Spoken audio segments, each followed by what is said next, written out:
hey, hey, hey, hey, hey. Too soon? Somebody will get the meme. Somebody will get the meme. Is everybody happy? Is everybody feeling good? Huh?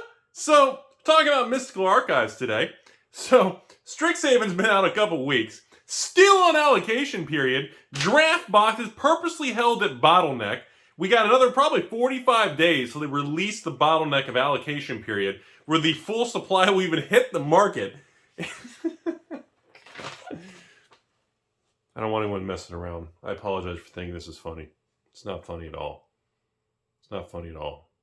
This affects real people, real hamsters, real Taco Tuesdays. This affects real things, folks. Today we're going to talk about, is everybody happy?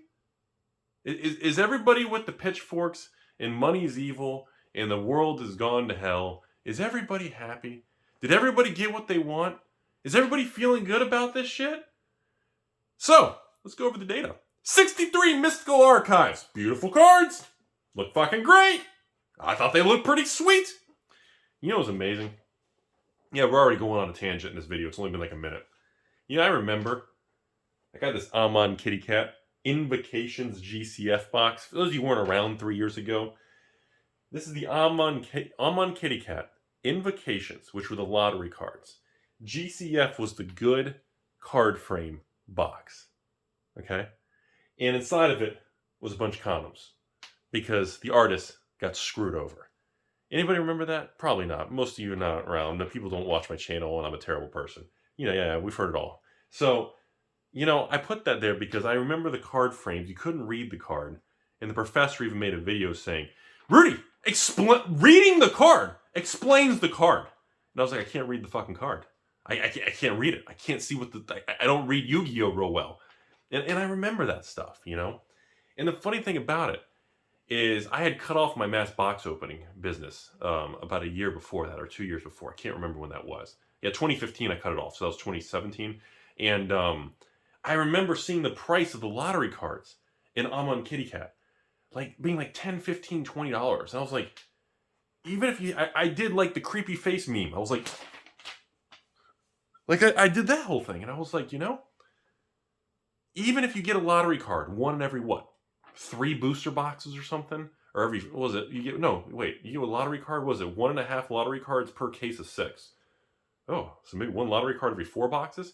Anyways, so it was one of those things where I was like, even if you opened up a case of magic of Amon Kitty Cat and you hit the lottery card, you make $20. You still lost money. And I remember how angry I was about that. So, back to Mystical Archives in 2021. There are 63 Mystical Archives, ladies and gentlemen. And, of course, people around the world in the Tesla floating in space. 63 Mystical Archives. Total of 4 different variants, right? So a total of 252 possible Mystical Archives if you include the etched cold foil, the rainbow foil, the regular, the Japanese foil. Anyways, you get the idea. So here's the stats. Hope everyone's fucking happy. 63 Mystical Archives. 44 of the 63 Mystical Archives are currently valued at 89 cents or less. You know what the funniest part about this video is? For those of you sticking with me at 4 minutes in, 44 of the 63 cards of Mystical Archives are below 90 cents. That means 69, that's a double fucking giggity, 69% of Mystical Archive cards that you pull from a regular box are below 90 cents. 69% of them.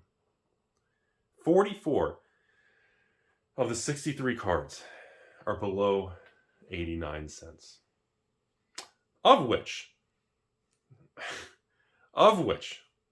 25 of the 63 Mystical Archive cards are between 1 and 8 cents a piece. And nobody sees a fucking problem with this. These are flashy variants. They're supposed to be beautiful and neat looking. Rudy, you don't get it because you're an evil rich guy. It's about making things free. Okay. Don't forget, Papa Hasbro's a $1 billion Wall Street company. But remember, they wear funny masks and smiley faces and they're for the community. Don't forget that shit. So, I had a store. I think it was Virginia. Or no, South Carolina. That contacted me. They did a mass box opening on Strixhaven. actually did pretty good. Did pretty good, actually. They said they got some good pulls, and they're going to net about a 23 to 26% net return, net shipping fees, eBay, TCG Player, and some local sales. I thought that was pretty good. And they said they did like 380 booster boxes. I thought it was pretty good. And wait, was it all booster boxes or set boxes? I didn't ask that. I'm assuming. Anyways, who cares? So they they said they had bricks of Mystical Archive cards they couldn't sell, and they didn't want to put them on TCG Player for 2 cents a piece. They offered me. This store took a picture and sent me an offer, and they didn't want to be in video because of how polarizing and evil Rudy is, and they didn't want their customers. And I respect that opinion because I'm a terrible human.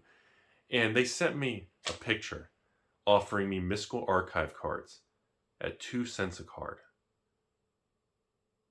And I declined because I still have to pay probably, $20, $30 in shipping to move a big brick of them. 2 cents a card. And I declined. 2 fucking cents a card.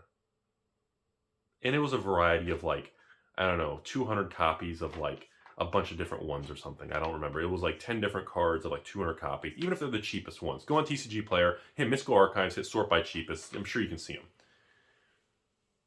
Back to the video. Out of the 252 variants of Mystical Archives, Japanese version, etched, artwork, foil, regular, all that stuff. Out of the 252 different variants of the 63 cards, which is 4 variants per card, 110 out of 252 cards are below 97 cents. That's 43% of all cards, including there are etched, cold foil, gold, emblem etched Mystical Archive cards selling for 8 to 9 cents. There are foil ones selling for, I saw, 6 cents.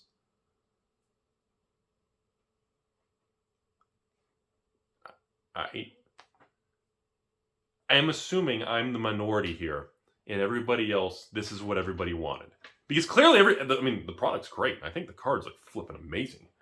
But I don't understand the whole principles of this. I don't get it. I don't get it. I never will. And I'm just going to publicly acknowledge I just don't get it. And that's okay. It's okay for all of us to have different opinions, no matter what everyone else says. It's okay. But I just don't comprehend the concept that if you're getting a card, and the card is a 50-cent rare, and they make a flashy version of the 50-cent rare, and the flashy version sells for 50 cents, the same as the regular version. I don't understand how. And actually, I can take it a step further. If a couple of the uncommon, or even some of the rares of the Mystical Archives, the regular card is 20 cents.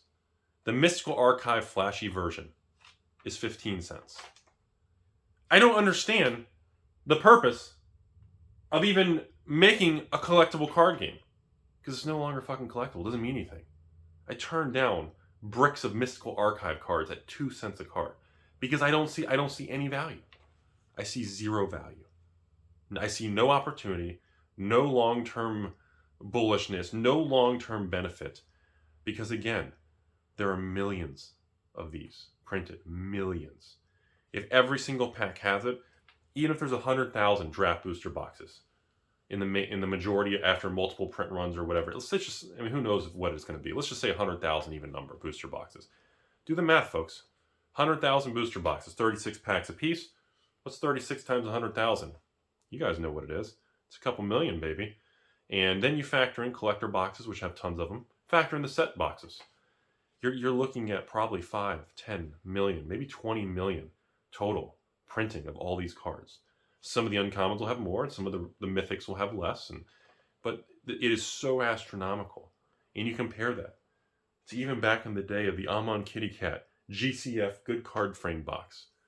When I remember being angry, I was like, how can you win a lottery and get a flashy card and you still lose money on the box? And now we've gone so far against the value of money, or I don't know what's going on in the world. It's very strange. People, success in making money or an LGS or anything is like the root of evil. Like, people hate other people. Like, there's a pure hatred for an LGS making money or making too much money, or, Wizards saying, oh, too much secondary market, we need a piece of that. We're in this strange cultural evolution, and I don't know where it's going to lead, but it's very fascinating to see. We've almost come full circle from making cards cheap to, well, let's just make the cards cheap, but then have flashy, expensive versions like masterpieces. Well, fuck it. Let's just make the cards cheap, and then even the flashy cards just have no value. Let's just put it all into the garbage cheap pile. And I don't know what that means long term. I don't know how many sets they're going to do that with.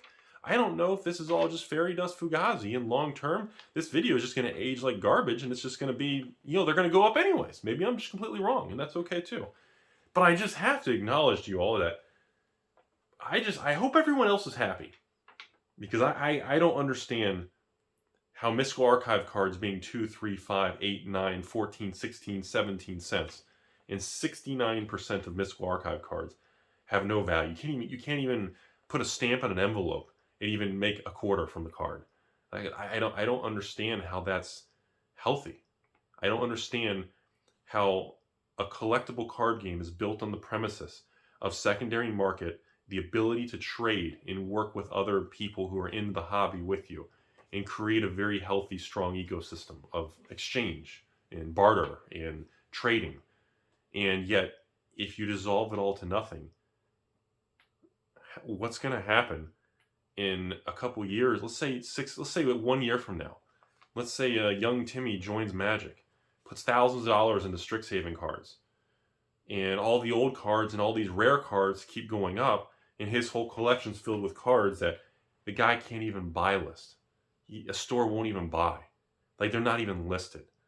I mean, if it sells on TCG Player for 5 cents, a store is not even going to give you anything. It's literally going to be bulk price, 1,000 cards for $3, $4. You're looking at like a tenth of a penny type thing.